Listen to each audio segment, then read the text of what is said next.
کیونکہ باہر ملازم کھڑا تھا۔ ساجدہ بیگم بہت کمزور ہو گئی تھی مگر ہمت کی اور ملازم کی نظروں سے بچا کر حمید کی وہ وہیل چیئر دھکیلتے ہوئے کمرے سے باہر نکل آئی اور جلدی سے اسے گھر سے باہر لے گئی۔ وہ مزید یہاں نہیں رکنا چاہتی تھی، کیا معلوم ہانیہ پھر سے ان کو قید کر لیتی۔ وہ سڑک پر آ گئی تھی، وہاں ٹیکسی رکی اور عجلت میں وہاں سے نکل آئی۔ اب وہ مزید وہاں قید نہیں رہ سکتی تھی۔ اپنے مکان کی جانب اب وہ دونوں خاموشی سے رواں دواں تھے۔ دونوں کی آنکھوں میں پچھتاوے کے آنسو تھے مگر کچھ نہیں کہہ پا رہے تھے۔ گھر پہنچتے ہی ساجدہ بیگم نے تالا توڑا اور حمید کو لے کر اندر آ گئی۔ اندر آتے ہی وہ زمین پر بیٹھ کر پھوٹ پھوٹ کر رو رہی تھی۔ حمید کو کچھ سمجھ نہیں آ رہا تھا۔ حمید مجھے معاف کر دے بیٹا، میں نے بہت ظلم کیا ہے تجھ پر اور نادیہ پر۔ امی روئے نہیں پلیز، مجھے کچھ سمجھ نہیں آ رہا۔ حمید سخت گھبرا رہا تھا۔ حمید میں نے نادیہ پر جھوٹا الزام لگایا تھا بیٹا، وہ تو پاک دامن تھی، اسے میں ہی چھت پر بھیجا کرتی تھی تاکہ تم اسے بدزن ہو جاؤ۔ میں نے یہ چال چلی تھی اسے تمہاری زندگی سے نکالنے کے لیے، لیکن قدرت نے انتقام لیا مجھ سے۔ وہ اب بھی روتی جا رہی تھی جبکہ حمید کے سر پر تو گویا آسمان آ گرا۔ وہ سخت حیرت زدہ تھا کیونکہ وہ جانتا تھا کہ اس نے نادیہ کو بغیر سوچے سمجھے گھر سے نکال کر بہت بڑی غلطی کی تھی، مگر وہ اس بات سے بے خبر تھا کہ اس کی ماں نے یہ سب جان بوجھ کر الزام لگایا تھا۔ ساجدہ بیگم نے ساری سچائی بتا دی تھی اور اب وہ ہاتھ جوڑ کر معافی مانگ رہی تھی، جبکہ حمید کے بدن میں کھاٹو تو لہو نہیں۔ یہ آپ نے کیا کر دیا امی، میری دنیا اور آخرت برباد کر دی آپ نے۔ اب میں کیا منہ دکھاؤں گا اپنے رب کو، میں شرمندہ ہوں۔ نادیہ کو کیا جواب دے پاؤں گا؟ حمید اپنے ہوش کھو رہا تھا، اس کا جسم تن ہو رہا تھا۔ کچھ دیر میں وہ ہوش سے بیگانہ ہو چکا تھا۔ ہسپتال کے کوریڈور میں بیٹھی ساجدہ بیگم کب سے دعائیں کر رہی تھی۔ رات گزر چکی تھی اور اب تک وہ ہوش میں نہ آیا تھا۔ حمید کو ان کے گناہوں کی اتنی بڑی سزا ملے گی وہ سوچ بھی نہیں سکتی تھی۔ حمید کے ساتھ دبئی میں کیا ہوا تھا وہ کچھ نہیں جانتی تھی۔ ڈاکٹر بار بار پوچھ رہے تھے کہ وہ وہیل چیئر پر کیوں تھے۔ ساجدہ بیگم کے پاس کوئی جواب نہ تھا۔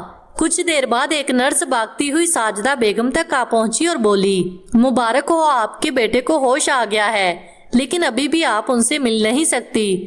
ساجدہ بیگم نے شکرانہ ادا کیا اور آئی سی یو کی کلکسی سے جھانکا، جہاں مشینوں میں جکڑا ہوا حمید بہت کمزور اور دل گرفتہ دکھائی دے رہا تھا۔ ساجدہ بیگم اس کے قریب نہیں جانا چاہ رہی تھی۔ وہ جانتی تھی کہ انہیں دیکھ کر حمید کو پھر سے دورہ پڑ جائے گا۔ اب تو انہیں یہ سب جھیلنا ہی تھا۔ کل رات پڑوسیوں نے حمید کو ہسپتال پہنچانے میں مدد کی تھی اور حمید کی جیب میں کافی رقم تھی جو کام آ رہی تھی، ورنہ وہ تو بالکل خالی ہاتھ رہ گئی تھی۔ ہانیہ کے گھر میں کتوں جیسی زندگی گزار کر انہیں بہت بڑا سبق مل چکا تھا۔ اپنی سگی بھتیجی نے ان کے ساتھ جو سلوک کیا تھا یہ سب قدرت کا انتقام تھا، اور اب ان کا بیٹا بھی ہاتھ سے جا رہا تھا، کیا معلوم وہ بھی ان کو گھر سے نکال دے۔ یہ سوچ کر ان کے رونگٹے کھڑے ہو گئے تھے۔ درد، تکلیف، پچھتاوا، خوف، یہ سب مل کر انہیں آدموں کر رہے تھے، مگر وہ چاہ رہی تھی کہ ایک بار مرنے سے پہلے نادیہ سے مل لے، اسے معافی مانگ لے تاکہ سکون سے مر سکے۔ یہ خیال انہیں کچھ حوصلہ دے رہا تھا۔ 2 دن بعد ڈاکٹر نے کہا کہ اب حمید کو روم میں شفٹ کر رہے ہیں، اب وہ خطرے سے باہر ہے، ورنہ ان کا نروس بریک ڈاؤن ہو چکا تھا جو کہ بہت خطرناک تھا۔ ساجدہ بیگم بڑی ہمت کر کے حمید کے سامنے آئی تھی۔ ان کو دیکھ کر حمید نے منہ موڑ لیا۔ ان کی ماں خاموشی سے وہاں بیٹھ گئی۔ کافی دیر بعد حمید نے پکارا، امی جی۔ وہ اٹھ کر آئی۔ کیا چاہیے بیٹا؟ امی پلیز مجھے بتا دیں کہ نادیہ کہاں ہے، میں ایک بار اس سے ملنا چاہتا ہوں۔ وہ روتے ہوئے سسکنے لگا، میرے بچے مجھے نہیں معلوم، تم صبر کرو، ابھی تمہاری طبیعت ٹھیک نہیں ہے، اپنی ماں کو بخش دو، میرا اور کوئی نہیں ہے۔ حمید بولتا جا رہا تھا، امی مجھے ماموں نے دبئی بھیجا تھا، میرے سامان میں ایک بیگ تھا جو پیچھے سے بڑا ہوا تھا۔ دبئی ایئرپورٹ پر منی لانڈرنگ کیس میں مجھے گرفتار کر لیا گیا تھا۔ کئی ماہ تک میں وہاں قید رہا، مجھے بہت مارتے تھے وہ لوگ، اور ہر رات مجھے خواب میں نادیہ نظر آتی تھی جو عجیب نظروں سے مجھے دیکھ کر پوچھتی تھی کہ حمید بے گناہ کو سزا نہیں ملنی چاہیے، اور وہ تب مجھے رہ رہ کر خیال آتا کہ نادیہ بے قصور ہے۔